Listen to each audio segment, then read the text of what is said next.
Welcome to the topic master. तो कैसे हैं आप सब? परिसंचरण तंत्र हम पढ़ रहे थे पिछले लेक्चर में हमने। Welcome to the topic master. तो कैसे हैं आप सब? परिसंचरण तंत्र हम पढ़ रहे थे पिछले लेक्चर में हमने हार्ट की आंतरिक संरचना मतलब हृदय की संरचना के बारे में देखा। हमने डिटेल में कवर किया हृदय कहां पर पाया जाता है, हृदय की संरचना कैसी होती है, बहुत ही डिटेल में हमने इस लेक्चर को देखा। और आज हमें देखना है सर्कुलेशन मतलब ब्लड सर्कुलेशन के बारे में देखना है, कैसे ब्लड सर्कुलेट होता है पूरी बॉडी पर। आज का जो लेक्चर है वो ऐसा लेक्चर है कि अगर आप समझने की कोशिश करेंगे कभी नहीं भूलेगा, जिंदगी में पूरी बायोलॉजी भूल जाएगी लेकिन कभी आपको ये नहीं भूलेगा कि बॉडी पर कैसे ब्लड सर्कुलेट करता है। कुछ कॉन्सेप्ट बायोलॉजी के ऐसे होते हैं जो कभी नहीं भूलते हैं, क्योंकि डाटा बेसिस नहीं बच्चे, इनको समझना है, आपको चीजों को फील करना है। बहुत ही अच्छी स्लाइड मैंने बनाई है, एनसीईआरटी के हर एक पॉइंट कवर होंगे, साथ साथ एग्जाम में आए हुए जो भी टॉपिक हैं जो कि एनसीईआरटी पर नहीं दिए हुए हैं अलग से वो भी कवर करवाए जाएंगे। बहुत ही प्यारा लेक्चर आज का होने वाला है। तो चलिए फिर स्टार्ट करते हैं आज के इस लेक्चर को और देखते हैं परिसंचरण को। तो सबसे पहले हम ये देखेंगे कि इसके अध्ययन को क्या बोलते हैं। इसको हम बोलते हैं एंजियोलॉजी, मतलब रुधिर संचरण तंत्र या परिसंचरण तंत्र के अध्ययन को हम बोलते हैं एंजियोलॉजी।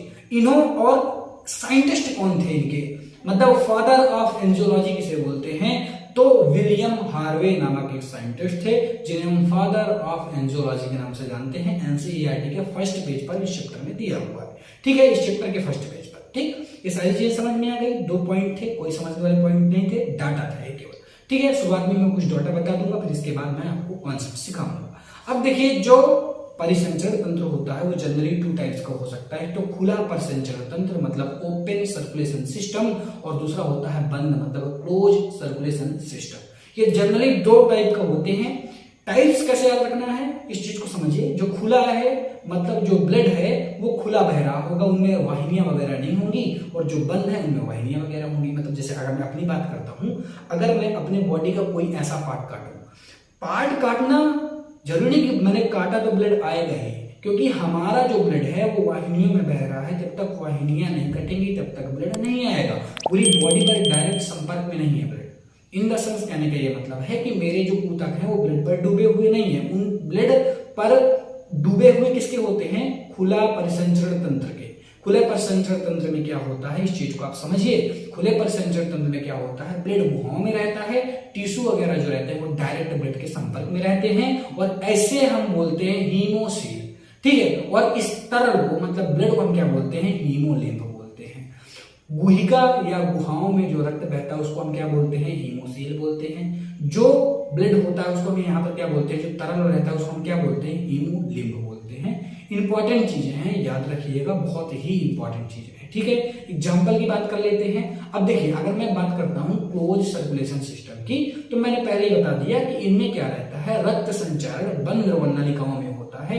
आप अपने में देखिए, हमें नलिकाएं पाई जाती हैं, वाहिनिकाएं पाई जाती हैं, धमनिकाएं पाई जाती हैं, जिसमें पूरा ब्लड क्या होता है? सर्कुलेट होता रहता है। मतलब डायरेक्ट मैं कहूं कि मेरे ब्लड पर मेरे टिश्यू वगैरह मेरे अंग वगैरह डूबे हैं, ऐसा इस पर नहीं होता है। ठीक है, ये चीज समझ में आई। अब देखिए, यहाँ पर मैंने ये बताया ऊतक और मतलब जैसे ऊतक वगैरह हो गए वो डायरेक्ट सीधे परिसंचरण तरल के संपर्क में होते हैं। किस पर? ओपन वाले पर। लेकिन क्लोज वाले पर ऐसा नहीं होता है, डायरेक्ट संपर्क में नहीं होते, ये वाहिनिकाओं वगैरह के संपर्क में आते हैं। समझ में आ रहा है क्या? एग्जाम्पल की बात करते हैं, इसमें क्या हो गया? आर्थ्रोपोडा हो गया, और क्या हो गया? मोलस्क वगैरह देखने में क्या मिल जाता है? ओपन सर्कुलेशन सिस्टम मिल जाता है। लेकिन अगर मैं क्लोज की बात करता हूं तो ह्यूमंस हो गए, हम में क्या पाया जाता है भैया? हमें भी पाया जाता है। और क्या हो गया? कॉर्डेटा हो गया, और क्या हो गया? एनेलिडा हो गया। ये ढेर सारे एग्जाम्पल हैं किसके? ओपन और क्लोज के। ये जो है कभी कभी पूछ लिए जाते हैं, इतने इंपॉर्टेंट तो नहीं है लेकिन कभी कभार पूछ लिए जाते हैं। मेन बात कहां से स्टार्ट होती है? मेन चीजें यहां से स्टार्ट होती है कि जो सर्कुलेशन होता है वो 2 टाइप्स का होता है, सिंगल सर्कुलेशन और डबल सर्कुलेशन। जिसमें डबल सर्कुलेशन बहुत इंपॉर्टेंट है, जिसको हमें समझना पड़ेगा, उसकी मैकेनिज्म को समझनी पड़ेगी, क्योंकि डबल सर्कुलेशन से क्वेश्चन आता है। अगर सर्कुलेशन से क्वेश्चन आएगा तो लगभग 90% चांसेस है कि वो डबल सर्कुलेशन से पूछा जाएगा। 10% इधर का, तो अपने को पढ़ना सारा है। ठीक है, अगर मैं सिंगल सर्कुलेशन की बात करता हूं, डबल और सिंगल कहने का मतलब जानते हैं क्या है? डबल और सिंगल कहने का मतलब ये है कि जो हृदय है, आपको पता है हृदय क्या करता है? ब्लड को पंप करता है। उसका काम है भाई बॉडी तक ब्लड को ले जाना, फिर से बॉडी से वापस ले आना। लेकिन ये सर्कुलेशन 2 टाइप्स का हो सकता है, सिंगल भी हो सकता है, डबल भी हो सकता है। अगर मैं सिंगल की बात करता हूं तो सिंगल में केवल एक बार ब्लड पूरे हृदय से होकर गुजरता है। एग्जाम्पल को समझिए, यहाँ पर ये फिश है, मतलब मछली का मैंने क्या लिया है? हृदय लिया है। ये ऊपर वाला क्या होता है, एट्रियम होता है, मतलब इसको मैं बोलूंगा अलिंद और इसको मैं हिंदी में बोलूंगा नीले। ठीक है, इसको मैं क्या बोलूंगा, इसको मैं बोलूंगा नीले। ध्यान दीजिएगा मेरी बात को। अगर मैं ब्लेड की बात करता हूं तो देखिए यहां से ये ब्लेड आया, यहां से ब्लेड आ रहा है, एक बार ये अलिंद से जाते हुए एक बार नीले से गुजरा और फिर इसके बाद ये निकल गया। मतलब यहां पर जो ब्लड सर्कुलेशन हुआ वो एक बार हुआ, इसीलिए मैं इसको बोलता हूं सिंगल सर्कुलेशन। यहां पर जो ब्लड सर्कुलेशन होता है हृदय में केवल एक बार होता है। अब इस चीज को समझिए, इस चीज को मैं आपको और बेहतरीन तरीके से समझाऊंगा तब जब मैं समझाऊंगा आपको डबल सर्कुलेशन। जब आप डबल सर्कुलेशन समझेंगे तब आपको ये समझ में आएगा कि सिंगल सर्कुलेशन में कैसे एक बार हो रहा था, डबल में कैसे 2 बार हो गया। जब डबल वाला समझेंगे सिंगल वाला अपने आप समझ में आ गया होगा, वैसे भी अभी आ ही रहा होगा आपको। ठीक है, तो अब मैं बात करता हूं डबल सर्कुलेशन की। ये हमारा है 3D मॉडल, लेकिन इससे आप समझ नहीं पाएंगे। मैंने आपके लिए बहुत ही प्यारा सा डायग्राम खुद से बनाया है, बहुत ही प्यारा है। ये एक ऐसा डायग्राम है जिसके थ्रू आप बहुत ही सिंपल वे पर चीजों को याद रख पाएंगे। मेरी तरफ देखिए, ध्यान से चीजों को समझिए। पहले मैं आपको यह बताता हूं कि शुद्ध और अशुद्ध रक्त, प्योर ब्लड जो होता है उस पर ऑक्सीजन की मात्रा ज्यादा होती है, इम्प्योर ब्लड जो होता है उस पर CO2 की मात्रा ज्यादा होती है। यहाँ पर प्योर मतलब शुद्ध और अशुद्ध का मतलब यही होता है। देखिएगा मेरी तरफ देखिए, ध्यान से चीजों को समझिए। मेरा राइट हैंड ये है, मेरा लेफ्ट हैंड ये है।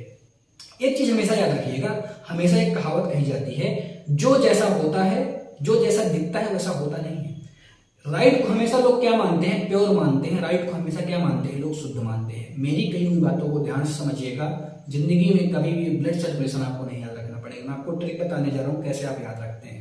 मैं राइट को हमेशा क्या बोलता हूं, प्योर बोलता हूं, लेकिन मैंने एक कहावत आपको बताई, जो जैसा दिखता है वो वैसा नहीं होता है। मतलब ये राइट है, मतलब राइट वाले पार्ट पर अगर मैं राइट वाले हृदय की बात करता हूं तो उस पर इम्प्योर ब्लड मतलब अशुद्ध रक्त पाया जाता है। मतलब अगर मैं राइट अलिंद और निलय की बात करता हूं तो उस पर अशुद्ध ब्लड पाया जाएगा। अशुद्ध मतलब CO2 वाला। अगर मैं बात करता हूं लेफ्ट हैंड की तो इसको हमेशा अशुद्ध माना जाता है, इसीलिए इस पर हमेशा शुद्ध ब्लड बहता है। जस्ट अपोजिट आपको याद रखना है। कभी भी आपको यह कंफ्यूजन नहीं होगा कि कौन से अलिंद में शुद्ध है, कौन से निलय में अशुद्ध है।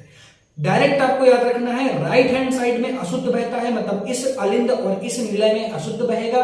लेफ्ट वाले में शुद्ध बहता है, लेफ्ट वाले मतलब इस अलिंद और इस निलय में क्या बहेगा, शुद्ध बहेगा। डायग्राम समझिए, डायग्राम का ये पार्ट क्या बताता है, डायग्राम का ये पार्ट बताता है लेफ्ट को, ये पार्ट बताता है लेफ्ट को, और ये वाला पार्ट क्या बताता है भाई, ये वाला पार्ट बताता है राइट को।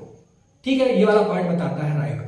मैंने आपको क्या बताया, लेफ्ट हैंड को हमेशा आप शुद्ध मानते हैं, अशुद्ध मानते हैं, इसीलिए हमेशा इस पर प्योर ब्लड बहेगा, इस पर हमेशा शुद्ध ब्लड बहेगा। यहां दोनों में हमेशा शुद्ध ब्लड होता है और इस पर हमेशा अशुद्ध ब्लड बहेगा। इस पर हमेशा क्या होगा, अशुद्ध ब्लड बहेगा। ठीक है, चीजें समझ में आ रही होंगी। ये तो आपने याद कर रही है कहां पर शुद्ध है कहां पर अशुद्ध है। अब कैसे ब्लड बहता है, कैसे इन चारों खानों पर मतलब अलिंद और निलय पर गुजरते हुए जाता है बॉडी पर, या बॉडी से कैसे आता है, इस चीज को समझिएगा। कैसे मैंने इसको डबल सर्कुलेशन कहा, इस चीज को भी समझिएगा। ध्यान से चीजों को समझिएगा। मैं स्टार्टिंग करता हूं कहां से, मैं स्टार्टिंग करता हूं हृदय से। ठीक है, अगर मैं हृदय का लेफ्ट वाला निलय लूं, लेफ्ट वाला अलिंद लूं, ये वाला ये क्या है, लेफ्ट अलिंद है, इसको मैं क्या बोलता हूं, लेफ्ट अलिंद बोलता हूं, लेफ्ट एट्रियम बोलता हूं। इस पर ब्लड कहां से आता है, इस पर ब्लड आता है फेफड़ों के जरिए। फेफड़ों में ब्लड क्यों जाता है समझ में आएगा। अभी आप स्टार्टिंग करेंगे क्योंकि पूरा ये सर्कुलेशन है, पूरा एक साइकिल है, कहीं से भी आप इसको स्टार्ट कर सकते हैं। मैं यहां से स्टार्ट कर रहा हूं। नंबर 1 बात करते हैं इसकी। नंबर 1, फेफड़े से ब्लड पल्मोनरी शिरा। यहाँ पर शिराओं के नाम याद रखिएगा। जब मैंने आपको आंतरिक संरचना पढ़ाई थी वहां पर मैंने शिराओं के नाम नहीं बताए थे, शिरा या धमनी के नाम नहीं बताए थे। मैंने कहा था जब मैं आपको ब्लड सर्कुलेशन बताऊंगा वहां पर मैं आपको डिटेल में बताऊंगा। यहाँ पर क्या होती है, पल्मोनरी शिरा होती है। अब ये फेफड़े से ब्लड आता है किस पर, ये लेफ्ट वाले पर, लेफ्ट अलिंद पर ब्लड आता है। अच्छा, मैंने क्या कहा था, लेफ्ट पर हमेशा शुद्ध रहेगा, राइट पर हमेशा अशुद्ध रहेगा। ये चीज तो आपको समझ में आ गई होगी। मतलब फेफड़े से आ रहा है, मतलब फेफड़े से आएगा तो फेफड़े का काम क्या रहता है, ब्लड को शुद्ध करना। ब्लड शुद्ध हो चुका है, अब ब्लड शुद्ध होने के बाद लेफ्ट एट्रियम पर आ रहा है। लेफ्ट एट्रियम पर क्या हुआ, यहाँ पर ब्लड आया। अब यहां से ब्लड गिरेगा कहां पर, लेफ्ट वेंट्रिकल पर। यहां पर क्या होगा, ब्लड अब गिरेगा लेफ्ट वेंट्रिकल पर, ब्लड आ गया। अब जैसे लेफ्ट वेंट्रिकल पर ब्लड आया, ठीक है, लेफ्ट वेंट्रिकल पर कहां से आया, लेफ्ट एट्रियम से, मतलब लेफ्ट वाले अलिंद से लेफ्ट वाले निलय पर आया। अब लेफ्ट वाले निलय से ये कहां पर, दैहिक चाप द्वारा, दैहिक चाप द्वारा ये पूरे बॉडी पर ब्लड चला जाएगा। पूरे बॉडी के टिश्यू पर ब्लड, पूरे टिश्यूज जितने भी होते हैं सब पर ब्लड जाएगा। अब जब ब्लड जाएगा तो वहां पर ब्लड शुद्ध वाला जाएगा और अशुद्ध वाला इस पर फिर से आ जाएगा। अब ये जो हृदय है क्या करेगा, अशुद्ध रक्त को खींचेगा।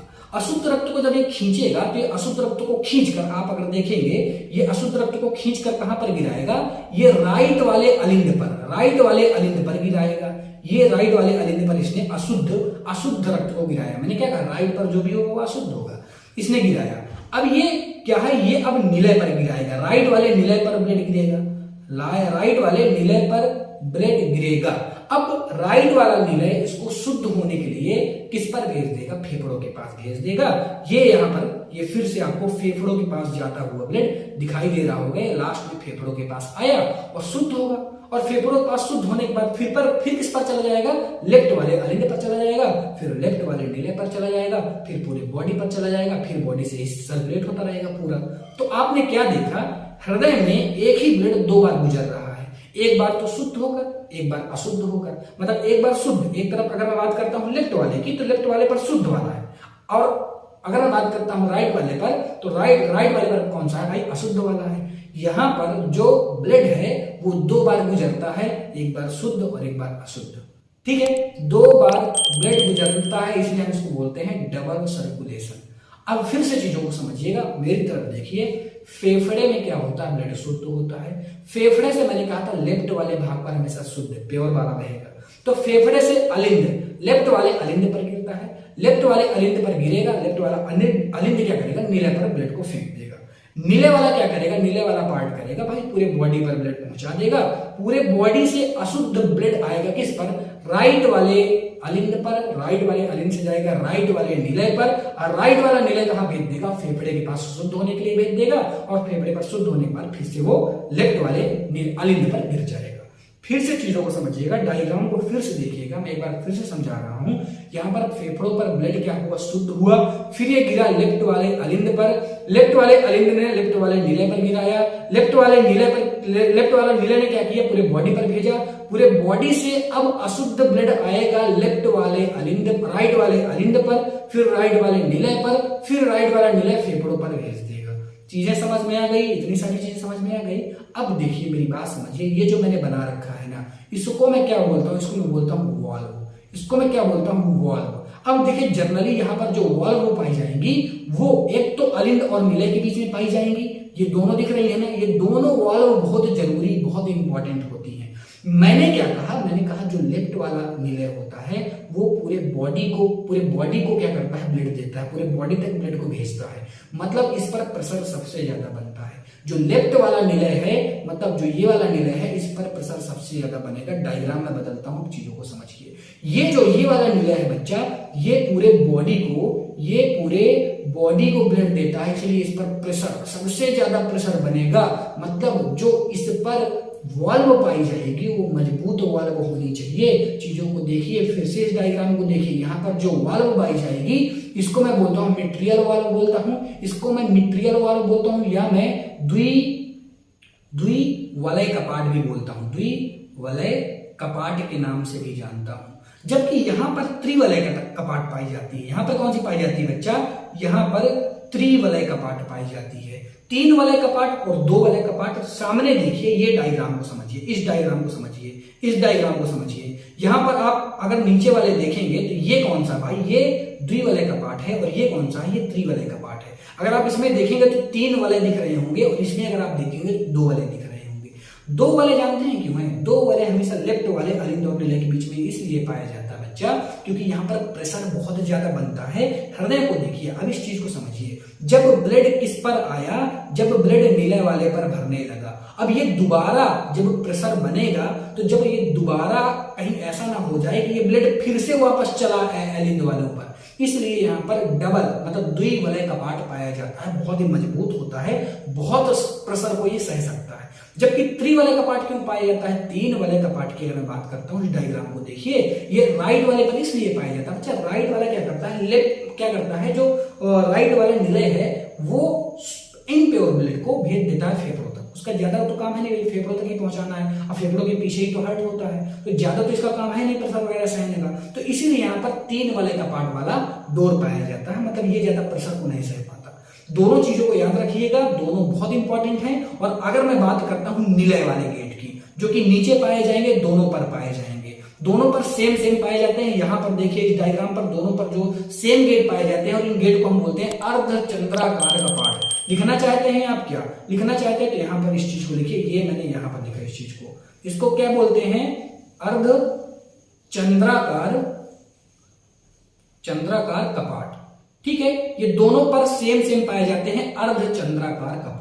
अब मेन जो आपको याद रखने हैं वाल्व, वो दो ही याद रखने हैं जो अलिंद और निलय के बीच पाए जाते हैं। लेफ्ट वाले पर द्वि वाले कपाट पाया जाता है, जिसको मैं मेटेरियल वाल्व भी बोलता हूं, लिख लें अपनी अपनी नोट्स पर, मेटेरियल वाल्व भी बोलता हूं। और जो कि राइट की अगर बात करता हूं तो राइट पर त्रि वाले कपाट पाया जाता है।